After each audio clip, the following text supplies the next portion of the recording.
Welcome to the recorded lesson for the English language paper number 1, question 4. Right, really important thing for you to know about how these papers are marked. Your whole paper does not go to an examiner. It does not get sent to an examiner either physically or electronically. What happens is your paper gets divided up into its questions. They each get scanned, and the questions then get sent individually at random to various examiners all around the country. If I were working as an examiner nowadays, I might be specialising in paper 1 question 3, and every time I clicked submit for one question, the next random question would pop up in front of me for question 3. It is therefore impossible for an examiner to identify who it is that is writing a question. Crucially though, it means that an examiner has not seen the answers to previous questions you have written. Not always, but that can sometimes be relevant to paper 1 question 4, because it might be that students want to mention something that they have already spoken about in question 3. Now, typically the paper is designed and the questions are designed that you wouldn't be repeating lots of information, but it might be that you want to reference, for example, the narrative voice that is being used or some other structural feature. And on very rare circumstances, you might even want to briefly mention something that you talked about in question 2, albeit the section of the source you're asked to focus on is usually different. So if you ever did mention something from question 2, it would only be very fleeting, perhaps as a structural comparison. That's an important bit of information for you to know. Let's go on and have a look at what the question looks like. Right, well here it is. Let's take in the key information first. This question is worth 20 marks. You should spend about 20 minutes on it, certainly any longer than 22, 23 minutes, and you're going to be in a bit of time bother, particularly if you've gone over on any of the other questions by a minute or two. Always remember with your timings that it is a very kind of attractive thought to try and make every answer as best as you can possibly make it.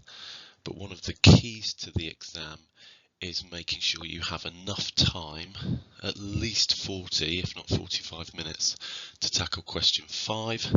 That question is worth 40 marks, which is half of the paper.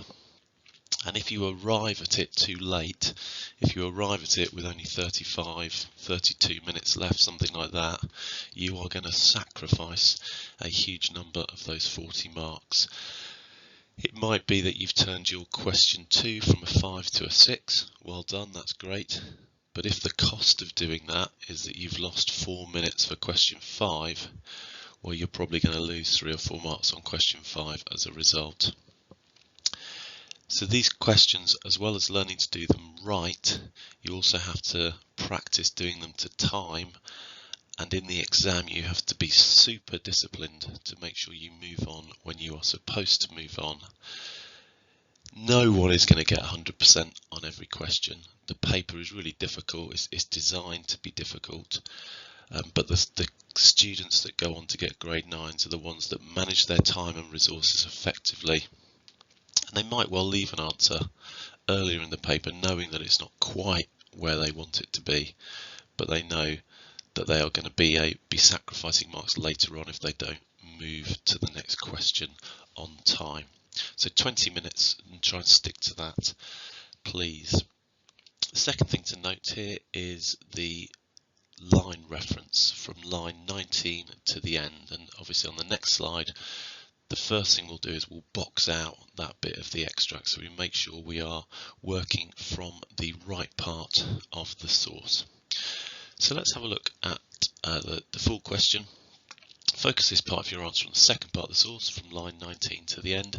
A student said, "This part of the story, set in the hat shop, shows that the red-haired girl has many advantages in life, and I think Rosabelle is right to be angry." This question, question 4, always has a quotation. A student says, a teacher said, a reader said, someone reading the story said, that kind of thing. And then they will give us this quotation, this opinion. The key question for you is, to what extent do you agree?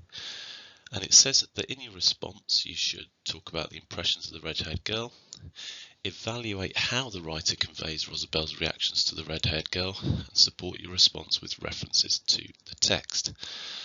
Now, the crucial thing to note with this question, and probably the biggest mistake that people make, is that they still want you to talk about methods. Evaluate how the writer conveys Rosabelle's reactions to the red-haired girl. Well, what that bullet point means is, what methods is the writer using? It also wants you to support your response with references to the text. Well, that's quoting. And if you have a method and you quote, you then need to talk about the effect of that method, which will, of course, be linking back to your opinion, whether or not you agree. This question, therefore, is quite complicated. There is a lot that you are being asked to do. You're asked to consider a quotation, consider the extent to which you agree or disagree with it, talk about the methods that you use, quote some things, and talk about the effect of those methods and quotes. It is a complicated question. There is a lot for you to do, but crucially, it's not particularly difficult. The skills you're being asked to demonstrate are the same skills that you've been asked to demonstrate on question 2 and on question 3. The only thing that's been added here is this to what extent do you agree bit, this opinion part. But to be honest, that's very, very simple, and I'll demonstrate that when we look at the formula in a second. First of all though, let's do the basics from line 19 to the end. So first thing we do, good exam discipline, we put a box around the part of the source that we're going to be dealing with from line 19 to the end. There it is. Let's have a bit more of a look then at how we start to deal with this question. In about 9 out of 10 of the past papers, the quotation always neatly separates into two parts, into two separate opinions. So let's look at this one. A student said, this part of the story, set in the hat shop, shows that the red-haired girl has many advantages. And I think Rosabelle is right to be angry. If you look at that quotation carefully, that is not one opinion, there are two separate opinions in there. First of all, that the red-haired girl has many advantages in life.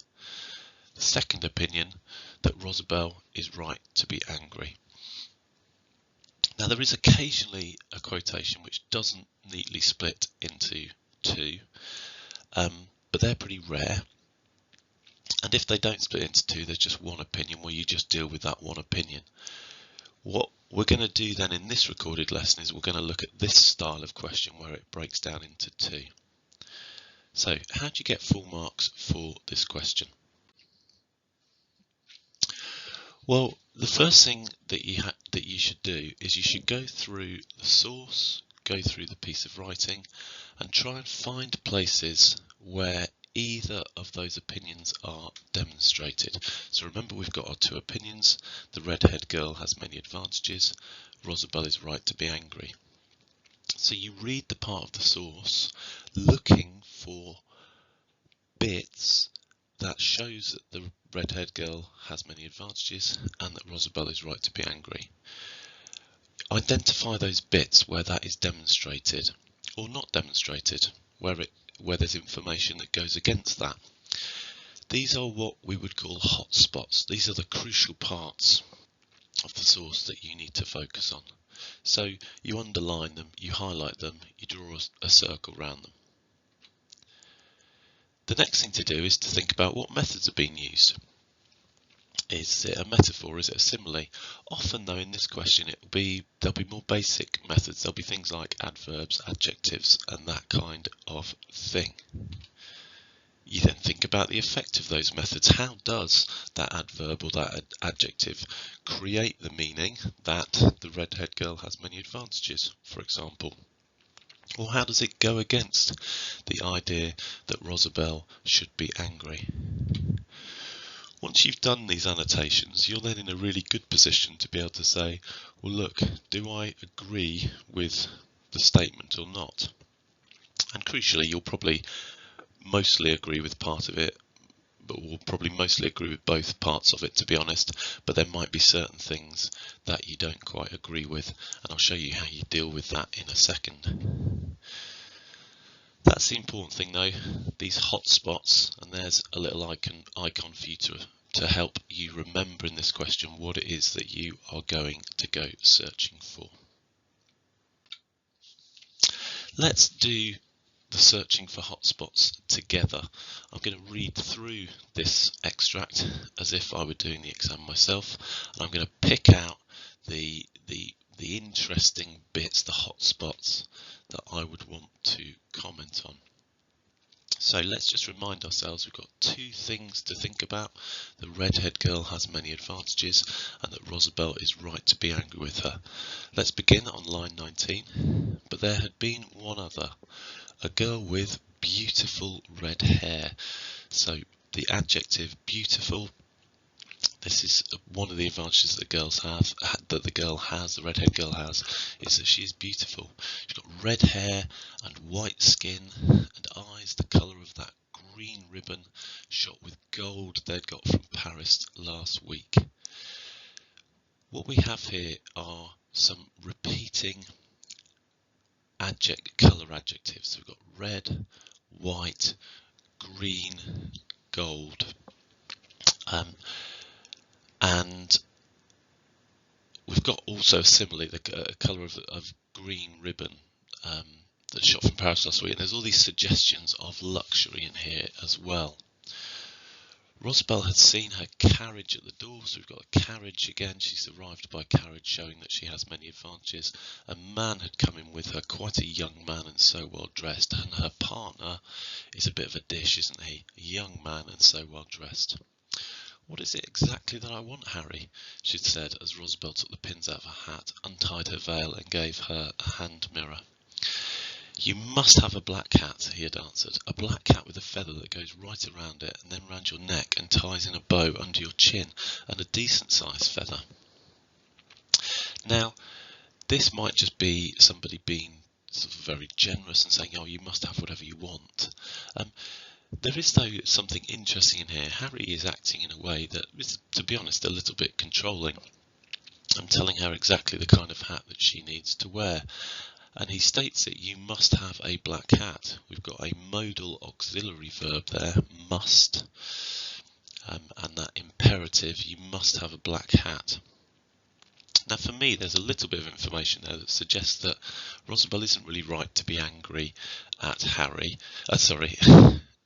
Rosabelle isn't right to be angry at the redhead girl, because I would suggest much of the redhead girl's behaviour is because of the way that Harry is treating her. The redhead girl is as much trapped by her circumstances as Rosabelle is by hers. But let's keep going. The girl glanced at Rosabelle laughingly. So we've got an interesting verb, glance there. Almost as if she doesn't sort of give her the full time of day. It's almost as if Rosabelle doesn't exist for her, and she glances at her laughingly, the adverb laughingly there. Have you any hats like that? They had been very hard to please. So here's a bit of evidence that Rosabelle should be angry. The girl and Harry are very hard to please. Harry would demand the impossible, and Rosabelle was almost in despair. The noun there, despair, abstract noun, despair, showing how difficult Rosabelle is finding it, and that perhaps she is right to be angry at the girl. Then she remembered the big untouched box upstairs. Oh, one moment, madam, she had said. I think perhaps I can show you something that will please you better.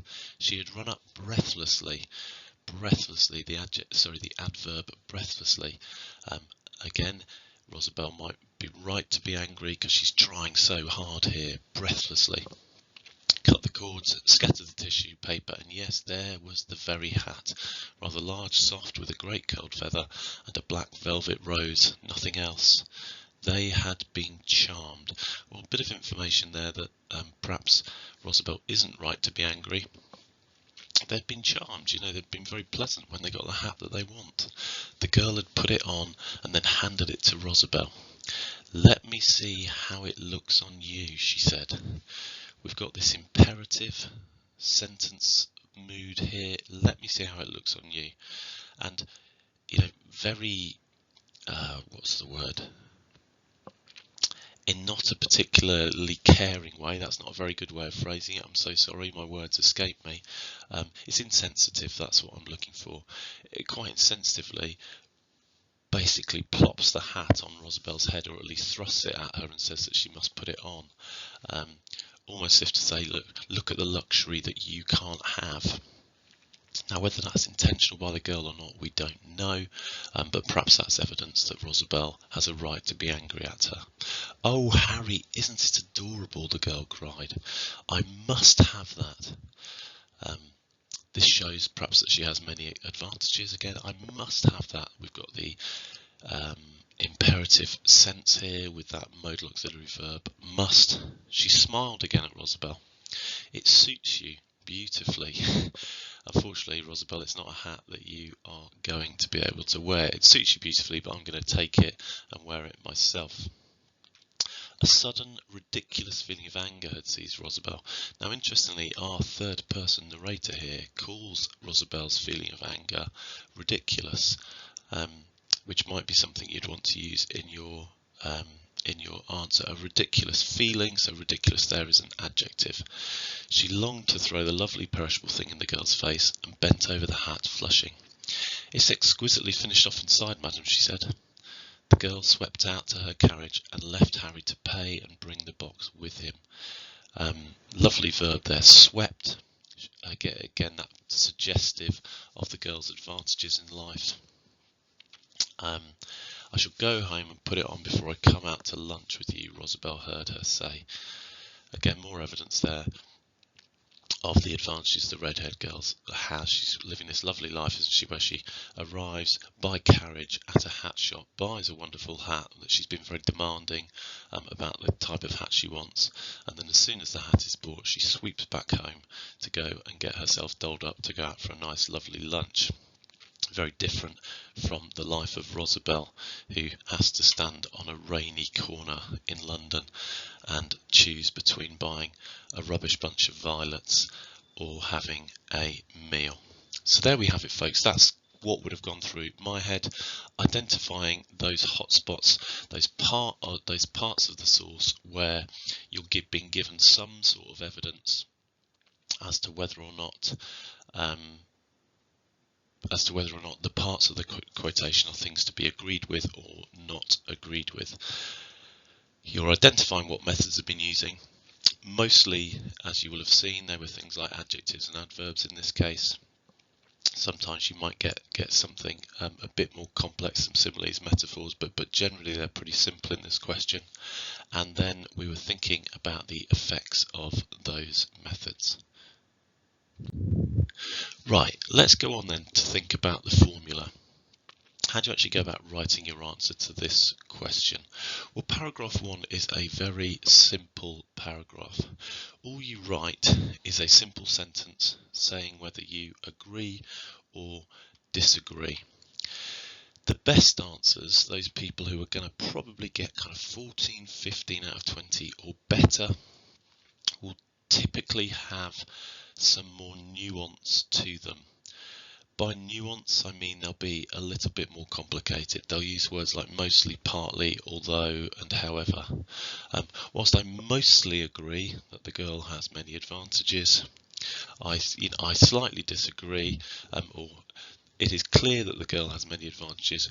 However, whether Rosabelle is right to be angry or not is not certain. So the very best answers will have that sense of balancing up something, that sense of nuance, but do keep in mind that the quotation is never going to be one that is outrageously wrong. Otherwise there would be no point to the question. There is always going to be a fair amount you can agree with in the quotation. So look for some nuance, but don't look overly hard for it. paragraph 2.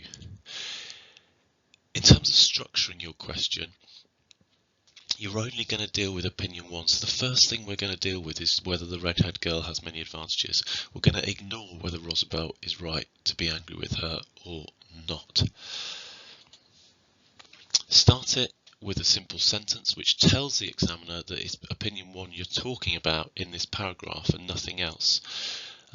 If you include some words from the statement, from the quotation in the question, that helps.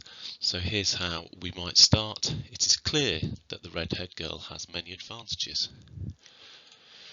We then need to go on and prove that. And this is where your hotspots come in. You basically go and grab all of the stuff from your annotations where you were dealing with opinion 1. So does the redhead girl have many advantages? You know, all that stuff about colour, adjectives, all of that sort of thing. You go and pull those hotspots from the extract, and you go into a pretty standard. The writer uses this adverb, uses this adjective, and by the way, here's my quote of it. All of this suggesting that the redhead girl has many advantages. You then go on to paragraph 3, and guess what you deal with here? Well, you deal with opinion 2, that Rosabelle is right to be angry with her. And then you go and get all of the methods and quotes from the hotspots, and then you link it back to an overall effect, which is your judgment as to whether or not Rosabelle is right to be angry. Now, if you do have a however, although, or partly, or mostly a bit of nuance, I would recommend you deal with that in paragraph 4. Any sort of opposing opinion, it's likely to be quite a short paragraph where you're making perhaps 1 or 2 comments supported by a method and a quote. Deal with that sort of opposing part of your opinion in a separate paragraph at the end. And you do it as you did for paragraph 2 and paragraph 3, including your methods and quotes. Finally, you want to finish off with some kind of concluding sentence.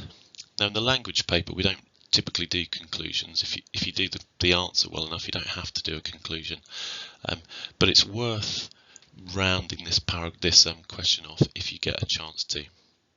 If you're running out of time, though, don't worry too much. Right, let's go on and have a look at a model answer. Okay, so let's go through this model answer bit by bit. First of all, we have a very clear opening sentence, not complicated. I largely agree with the student, although not completely. Next paragraph.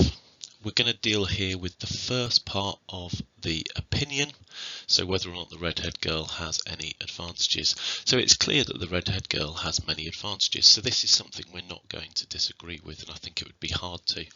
For example, the onomatopoeic velvet material of the hat, I missed that when we were going through the source. The onomatopoeic velvet material of the hat suggests the luxurious lifestyle the girl lives, which is heightened by the finish described with the adverb exquisitely. Further, the girl's hair is described using the adjective beautiful, which is also repeated later, the adverb beautifully, to describe how well the hat suits the girl. The girl's privilege is emphasised by vivid colour adjectives, which suggest comfort, purity and luxury, red, green, white, gold. This is in contrast to Rosabelle, whose hair is simply described as brown, suggesting dullness and a lack of hope. So, we've dealt with the first part of the opinion, and it's not one that we're going to disagree with. There is also evidence that Rosabelle has the right to be angry with the girl, so we're now dealing with the second part of the quotation, who is described as glancing at Rosabelle laughingly, suggesting that she feels superior. Now, probably, folks, what we should do is we should have labelled those quotes as a verb and an adverb. Also, the girl commands Rosabelle to act as her model with the imperative "let me see." The demands of the couple are described with an intensifier "very" when we learn that they are hard to please, and this causes Rosabelle's work to be described using the adverb breathlessly, her state of mind explained by the abstract noun despair. Further, the girl uses the modal must to show both her expectation that she can have what she wants and also creating further anger for Rosabelle. Finally, the verb swept, which describes the girl's exit from the shop, suggests her arrogance and superiority, which she has made apparent to Rosabelle. So there we have the second opinion dealt with, and in that paragraph we're dealing with things that agree with the opinion of the student. We're now going to go on to the paragraph that probably gets this up to near full marks, which is the bit of nuance. However, it's perhaps possible to feel sympathy for the redhead girl. Harry is presented as controlling, using the modal must and the decisive verb demand, suggesting that he has the power in the relationship and that the girl is partially a victim of that. Further, it is perhaps fair to say that the girl is as much trapped in her class and upbringing as Rosabelle is. Here's then our concluding sentence. Therefore, whilst it seems clear the girl has many advantages, Rosabelle is perhaps directing her anger wrongly. Society is to blame for her predicament, not the girl. Right, that is a model answer. Let's have a little look at a few things about it. But before we do that, I really would recommend you just copy this out and copy it out by hand. And that might not be suitable for everybody, but there is huge value in writing things out that are done well, as long as when you're writing them out you do so very consciously. You're thinking about what you're writing and you're engaging with a dialogue in your own brain where you're saying, what is it that this writer is doing at this point. So if you're writing out, it's clear that the redhead girl has many advantages. If as you're doing that, you're kind of saying to yourself, this is the bit where you summarise what this paragraph is going to be about, it helps get it into your brain what the process of writing an answer should be like, what you should be thinking on a meta level as you're doing, as you're completing the question. Let's have a think then about why this gets full marks. Now I've done this sort of for you a little bit already as we've talked through the answer, but go through now and have a bit of time underlining, annotating in different colours what is going on in this answer. And what I would suggest you do is every time the answer gives an opinion, so an example would be it's clear that the redhead girl has many advantages, that would be an opinion statement. Every time a method is used, identify that in a different colour. Every time we get one of those transition words, like suggesting, which takes us from a quote to an effect, underline that. And then lastly, underline every effect.